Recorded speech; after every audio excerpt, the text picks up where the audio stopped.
Hello everyone, আসসালামু আলাইকুম। আপনারা সবাই কেমন আছেন? আশা করি ভালো আছেন। কাছে কিংবা দূরে যেখান থেকে আমার ভিডিও দেখছেন আপনাদেরকে জানাচ্ছি আন্তরিক ধন্যবাদ। আমি ফিরে এসেছি আপনাদের মাঝে নতুন একটি রেসিপি নিয়ে। আজকে আমি রান্না করব পেঁয়াজ কলি দিয়ে চিংড়ি মাছ ভাজি। কড়াইতে তেল বসিয়ে দিয়েছি, তেলটা গরম হয়ে গিয়েছে। এখন দিয়ে দিব পেঁয়াজ কুচি। পেঁয়াজটা ভাজা হয়ে গিয়েছে, দিয়ে দিব চিংড়ি মাছ। আগে থেকে কেটে ধুয়ে পরিষ্কার করে নিয়েছি। চিংড়ি মাছটা ভেজে নেব। চিংড়ি মাছ ভাজা হয়ে গিয়েছে, দিয়ে দিব কাঁচামরিচ ফালি। এখানে আমি শুকনো মরিচটা অল্প ইউজ করবো, এই জন্য কাঁচামরিচটা বেশি করে দিয়েছি। দিয়ে দিব হলুদ গুঁড়ো, অল্প মরিচের গুঁড়ো। দিয়ে দিব ধনিয়ার গুঁড়ো। আর একটু দিয়ে দিব ধনিয়ার গুঁড়ো। দিয়ে ভালো করে চিংড়ি মাছটা ভেজে নিব। স্বাদ অনুযায়ী লবণ।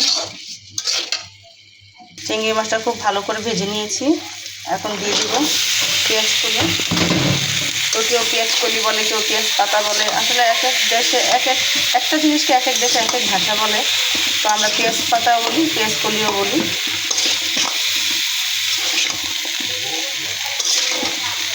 ঢেকে দিব, ভালো করে কষিয়ে নিব। কোনো পানি ইউজ করিনি, এমনিতেই কষাচ্ছি। কিছুটা পানি উঠেছে, সেই পানি দিয়ে ভালো করে কষিয়ে নিব।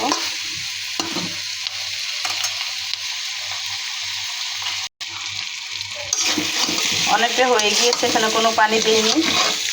মনে হচ্ছে পানি দিতে হবে না, কারণ আমি অনেকটা পরিমাণে তেল দিয়েছি আর পানি উঠেছে, অনেকটাই সিদ্ধ হয়ে গিয়েছে। আবার ঢেকে দিব। হয়ে গিয়েছে, এখন দিয়ে দিব ধনিয়া পাতা কুচি।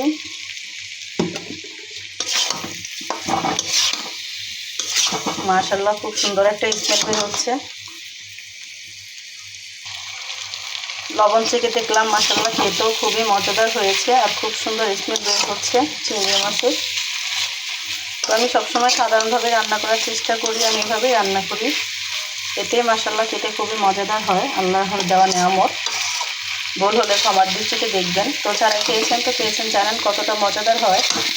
আর যারা এখন এভাবে খাননি, একবার ট্রাই করে দেখতে পারেন। হয়ে গিয়েছে, এখন আমি পরিবেশন করে নেব।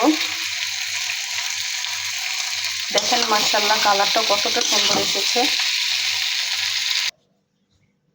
তো মাশাআল্লাহ ফাইনালি লুকটা দেখেন কতটা সুন্দর হয়েছে। চিংড়ি মাছ দিয়ে পেঁয়াজ কলি ভাজি। তো যারা এখন এভাবে খাননি, ট্রাই করে দেখতে পারেন। আল্লাহ হাফেজ, আজকে এই পর্যন্তই।